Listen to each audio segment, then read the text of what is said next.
Bonjour à tous, je m'appelle Nicolas et je suis coach de vie. Dans les précédentes vidéos, on a parlé ensemble des enfants et on a parlé de leurs moyens de découvrir le monde et on a vu ensemble que les parents avaient véritablement un rôle super important pour eux.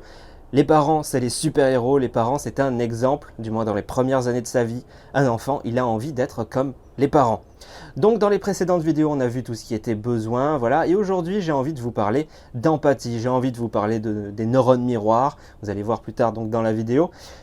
Ce qu'il faut savoir, c'est que donc un enfant, il voit ses parents comme un exemple. Alors c'est très bien quand on veut donner à l'enfant du positif, mais qu'est-ce qui se passe quand l'enfant voit du négatif de notre part? C'est-à-dire soit qu'on traite mal l'enfant, qu'on le violente, qu'on l'insulte, mais aussi qu'il le voit au travers de la relation des deux parents. C'est-à-dire que si les deux parents se mettent à s'insulter, se mettent à se frapper, il y a toutes les chances que l'enfant, dans la cour de l'école, le lendemain, il fasse la même chose avec ses petits camarades. Et vous imaginez bien jusqu'où ça peut aller quand les parents des petits camarades se mettent à tomber sur les parents donc de l'enfant qui les a frappés ou qui les a insultés. Cette vidéo, elle est portée là-dessus pour bien expliquer ce schéma, pour bien expliquer ce fonctionnement et montrer aussi que dans certaines situations, un enfant n'est pas responsable de ce qui se passe. Et vous allez voir, on va voir ça tout de suite. Avec un exemple, je pense qu'il va être assez frappant.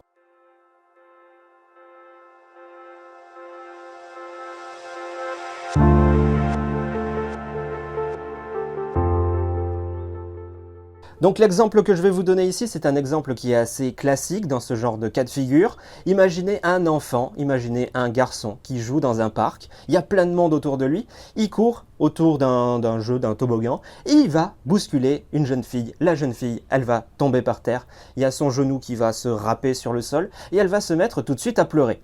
Le garçon va s'arrêter de courir, le garçon va regarder la petite fille, de base il va être interrogatif, et puis il va s'approcher d'elle, il va essayer de la redresser. La petite fille, elle va le repousser et elle va pleurer de plus en plus. On l'avait vu dans les précédentes vidéos, dans ce genre de cas de figure, la seule personne qui peut arriver à calmer les pleurs de la fille, c'est la mère, ou du moins le parent le plus proche. Mais là, dans ce cas de figure, le parent il est un petit peu loin, le parent il a peut-être pas vu ce qui s'est passé, et le garçon se retrouve seul avec cette petite fille. Il va essayer de la redresser une première fois, la petite fille va le repousser.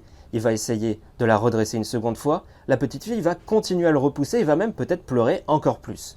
Le garçon ne va pas savoir quoi faire, donc il va aller chercher dans ses exemples. Il va aller chercher dans ce qu'il croit les seules possibilités qui existent chez lui.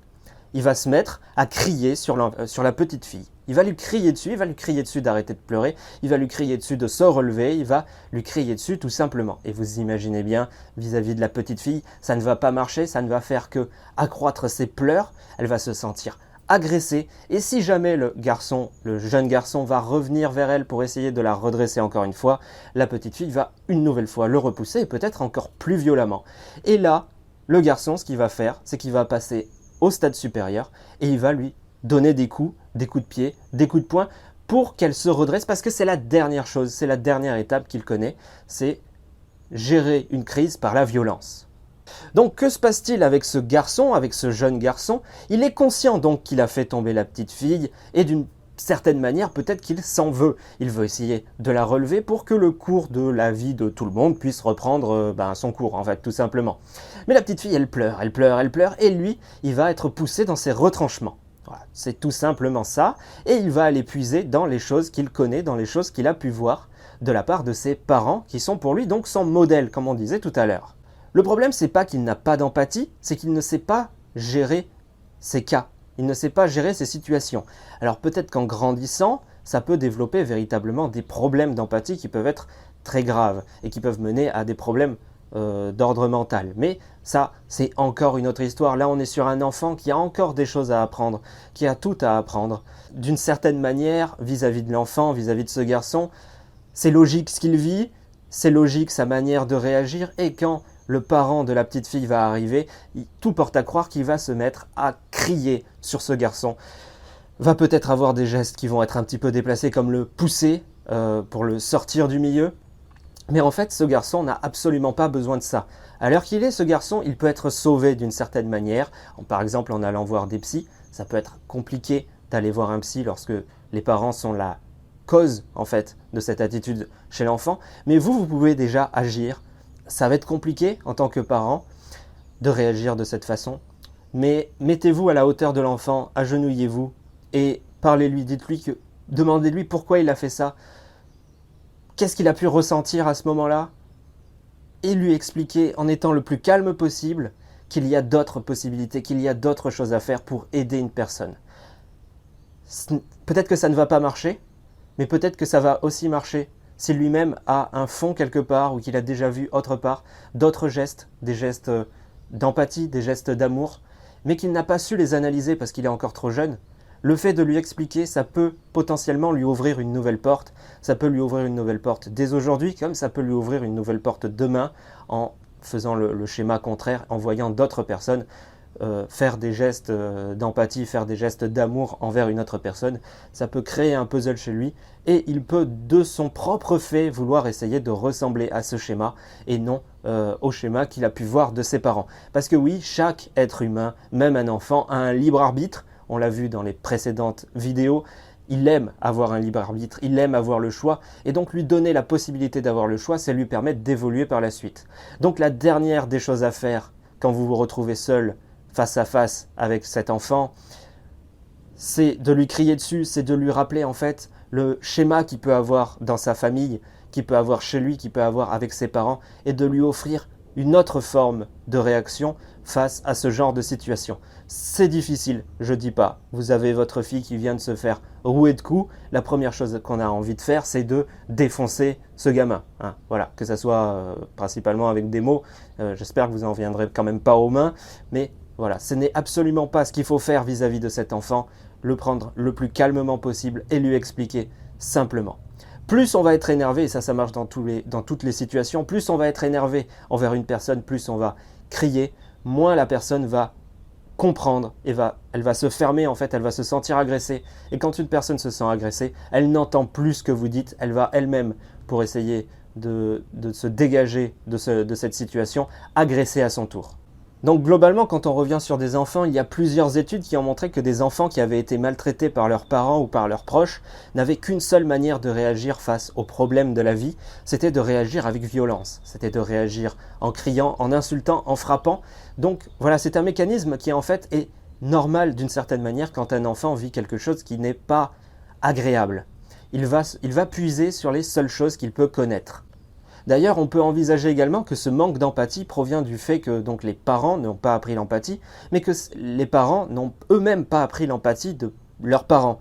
Et que cet enfant, ce petit enfant, va lui-même avoir du mal à apprendre l'empathie à ses propres enfants. Donc en fait, c'est comme un schéma générationnel qui ne va pas aider au fur et à mesure. Donc si vous avez un jour la possibilité de casser cette boucle, n'hésitez pas à le faire. Peut-être que l'enfant ne pourra pas vous remercier, peut-être que les parents ne trouveront pas ça bien parce que c'est à eux d'éduquer leur enfant. Bon, ils pourront se sentir vexés, mais vous avez la possibilité en fait d'aider un enfant et d'aider les enfants de cet enfant en apprenant, en lui montrant qu'il y a d'autres possibilités autres que frapper et insulter.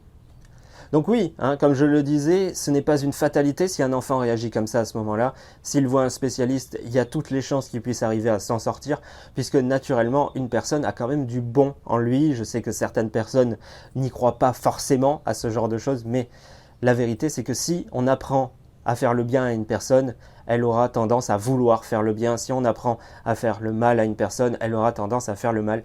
Tout est sujet d'apprentissage dans les premières années de la vie de l'enfant principalement. Après, ça deviendra de plus en plus difficile d'arriver à casser des schémas qui sont là depuis toujours chez cet adulte. J'en parlais au tout début de la vidéo, les neurones miroirs, ce sont des choses que tous les êtres humains ont en eux dans toute leur vie. Les neurones miroirs vont être utiles, mais ça va vraiment avoir un rôle super important pendant les premières années de la vie de l'enfant.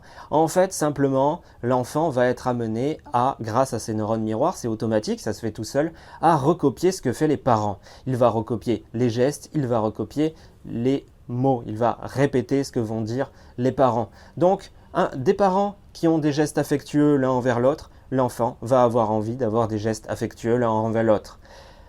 Des parents qui vont s'insulter, l'enfant va insulter. Des parents qui vont se frapper, l'enfant va frapper. Voilà, simplement, autant au niveau des mots qu'au niveau des actes, il va y avoir ce principe de miroir en fait. L'enfant va vouloir refaire ce que les parents font. Alors attention, c'est un principe qui marche vraiment très bien dans l'éducation, mais il faut savoir l'utiliser d'une certaine manière. Parce que si vous dites à un enfant « non, ne touche pas », mais que vous touchez, l'enfant, votre phrase en fait, il ne va pas chercher à la répéter, il ne va pas chercher à assimiler l'ordre d'une certaine façon, il va assimiler plutôt le geste, il va vouloir reproduire. Donc il va vouloir toucher, et peut-être que par rapport à son petit frère ou à sa petite sœur, il va lui dire « ne touche pas » pour refaire exactement pareil que vous avez pu faire, vous, en tant que parent ou en tant que tuteur. Donc vraiment, ce principe de neurone miroir, il est automatique, on ne peut pas le contrôler, et même il est présent chez l'adulte. Vous voyez par exemple une mère qui va nourrir son enfant, elle est là à faire l'avion avec la cuillère, et au moment où elle va donner donc la cuillère, mettre la cuillère dans la bouche de son enfant, elle va ouvrir la bouche pour faire comme l'enfant qui est en train d'ouvrir la bouche. C'est le principe du neurone miroir, il est là tout au long de notre vie, tout au long de notre vie, pardon. On va l'utiliser sans s'en rendre compte, on va avoir envie de reproduire ce que les gens font, on va se sentir inspiré par certains travaux. Voilà, c'est l'idée des neurones miroirs, c'est vraiment très utile dans l'éducation et je pense que c'est aussi utile qu'on sache qu'il existe. J'espère que cette vidéo vous aura plu, il y a encore énormément de choses à dire sur l'enfant, sur l'adolescent. On y reviendra peut-être dans de prochaines vidéos. Ce que je vous propose de faire, c'est d'un petit peu changer de sujet. Il y a beaucoup de choses à parler dans le développement personnel. J'espère que cette vidéo vous a plu. N'hésitez pas à poser vos questions en commentaire. N'hésitez pas à dire ce que vous avez pensé de cette vidéo en commentaire. S'il y a des questions, j'y répondrai directement dans l'espace commentaire ou j'y répondrai peut-être dans de futures vidéos. Donc n'hésitez vraiment pas. Moi, ce que je vous dis, c'est prenez soin de vous et on se retrouve très bientôt. Salut à tous!